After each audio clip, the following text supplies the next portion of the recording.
Book 3, Chapter 1 of Resurrection. The gang of prisoners to which Maslova belonged had walked about 3,300 miles. She and the other prisoners, condemned for criminal offences, had travelled by rail and by steamboats as far as the town of Perm. It was only here that Nekhludoff succeeded in obtaining a permission for her to continue the journey with the political prisoners, as Vera Doukhova, who was among the latter, advised him to do. The journey up to Perm had been very trying to Maslova, both morally and physically. Physically, because of the overcrowding, the dirt, and the disgusting vermin which gave her no peace. Morally, because of the equally disgusting men. The men, like the vermin, though they changed at each halting place, were everywhere alike importunate. They swarmed round her, giving her no rest. Among the women prisoners and the men prisoners, the jailers and the convoy soldiers, the habit of a kind of cynical debauch was so firmly established that unless a female prisoner was willing to utilize her position as a woman, she had to be constantly on the watch. To be continually in a state of fear and strife was very trying, and Maslova was specially exposed to attacks, her appearance being attractive and her past known to everyone. The decided resistance with which she now met the importunity of all the men seemed offensive to them, and awakened another feeling, that of ill will towards her. But her position was made a little easier by her intimacy with Theodosia and Theodosia's husband, who, having heard of the molestations his wife was subject to, had in Nijni been arrested at his own desire in order to be able to protect her, and was now travelling with the gang as a prisoner. Maslova's position became much more bearable when she was allowed to join the political prisoners, who were provided with better accommodations, better food, and were treated less rudely. But besides all this, Maslova's condition was much improved because among the political prisoners she was no longer molested by the men, and could live without being reminded of that past which she was so anxious to forget. But the chief advantage of the change lay in the fact that she made the acquaintance of several persons who exercised a decided and most beneficial influence on her character. Maslova was allowed to stop with the political prisoners at all the halting places, but being a strong and healthy woman, she was obliged to march with the criminal convicts. In this way she walked all the way from Tomsk. 2 political prisoners also marched with the gang, Mary Pavlovna Shetinina, the girl with the hazel eyes who had attracted Nekhludoff's attention when he had been to visit Doukhova in prison, and one Simonson, who was on his way to the Takuts district, the dishevelled, dark young fellow with deep-lying eyes, whom Nekhludoff had also noticed during that visit.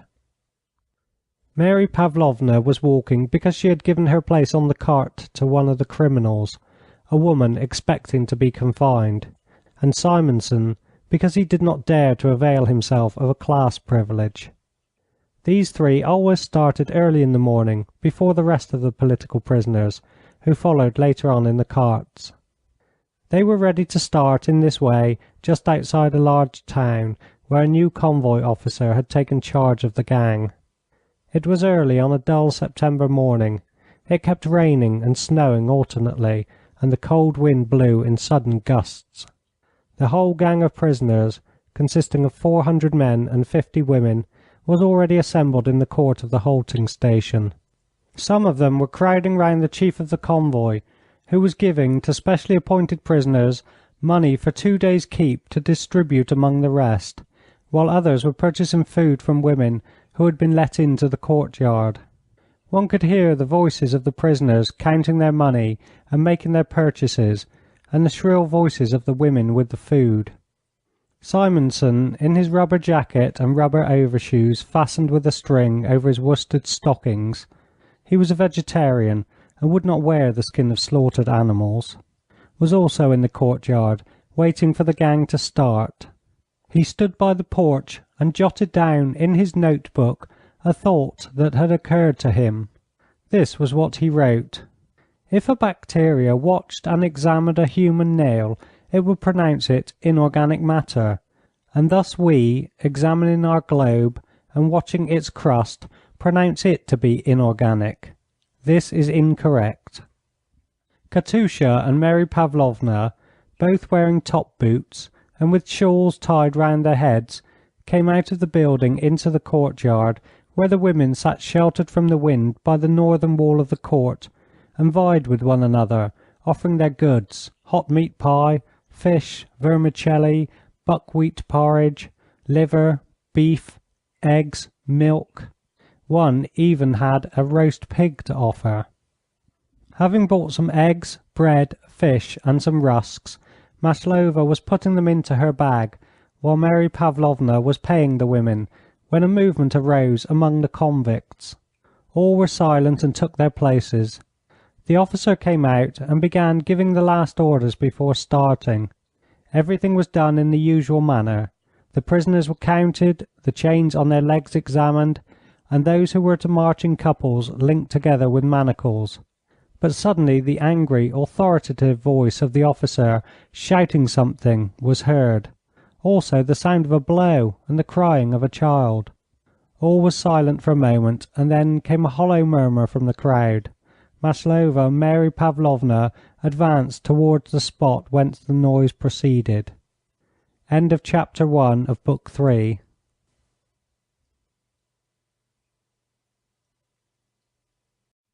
Book 3, Chapter 2 of Resurrection. This is what Mary Pavlovna and Katusha saw when they came up to the scene whence the noise proceeded. The officer, a sturdy fellow with fair moustaches, stood uttering words of foul and coarse abuse, and rubbing with his left the palm of his right hand, which he had hurt in hitting a prisoner on the face. In front of him a thin, tall convict, with half his head shaved and dressed in a cloak too short for him and trousers much too short, stood wiping his bleeding face with one hand and holding a little shrieking girl wrapped in a shawl with the other. "I'll give it you!" Foul abuse. "I'll teach you to reason!" More abuse. "You're to give her to the women!" shouted the officer. "Now then, on with them!" The convict, who was exiled by the Commune, had been carrying his little daughter all the way from Tomsk, where his wife had died of typhus, and now the officer ordered him to be manacled. The exile's explanation that he could not carry the child if he was manacled irritated the officer, who happened to be in a bad temper, and he gave the troublesome prisoner a beating, a fact described by Leneff in his Transportation. Before the injured convict stood a convoy soldier, and a black-bearded prisoner with manacles on one hand and a look of gloom on his face, which he turned now to the officer, now to the prisoner with the little girl. The officer repeated his orders for the soldiers to take away the girl. The murmur among the prisoners grew louder. "All the way from Tomsk they were not put on," came a hoarse voice from someone in the rear. "It's a child and not a puppy." "What's he to do with the lassie? That's not the law," said someone else. "Who's that?" shouted the officer, as if he had been stung, and rushed into the crowd. "I'll teach you the law. Who spoke? You? You?" "Everybody says so, because," said a short, broad-faced prisoner. Before he had finished speaking, the officer hit him in the face. "Mutiny, is it? I'll show you what mutiny means.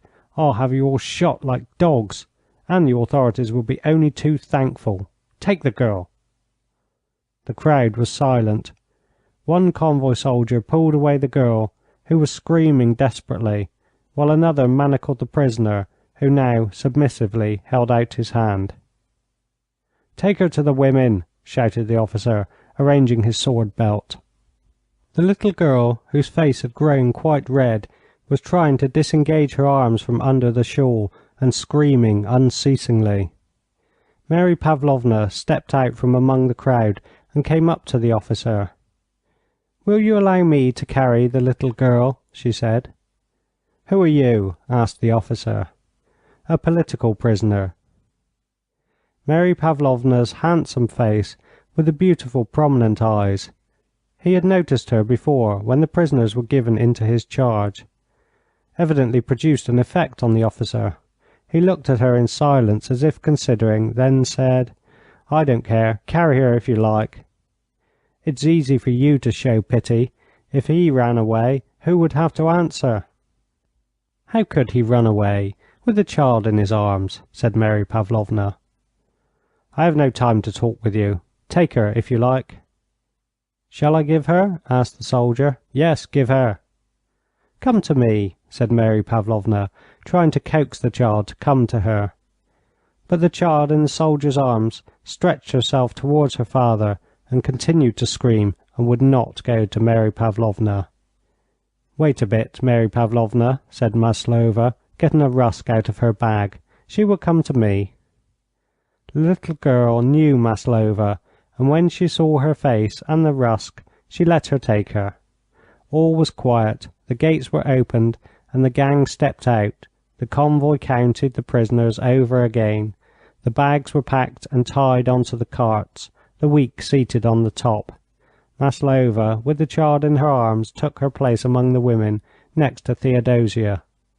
Simonson, who had all the time been watching what was going on, stepped with large, determined strides up to the officer, who, having given his orders, was just getting into a trap, and said, "You have behaved badly."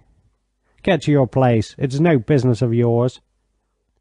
"It is my business to tell you that you have behaved badly, and I have said it," said Simonson, looking intently into the officer's face from under his bushy eyebrows. "Ready, march!" the officer called out, paying no heed to Simonson, and, taking hold of the driver's shoulder, he got into the trap. The gang started and spread out as it stepped on to the muddy high road with ditches on each side, which passed through a dense forest. End of chapter 3 of book 3.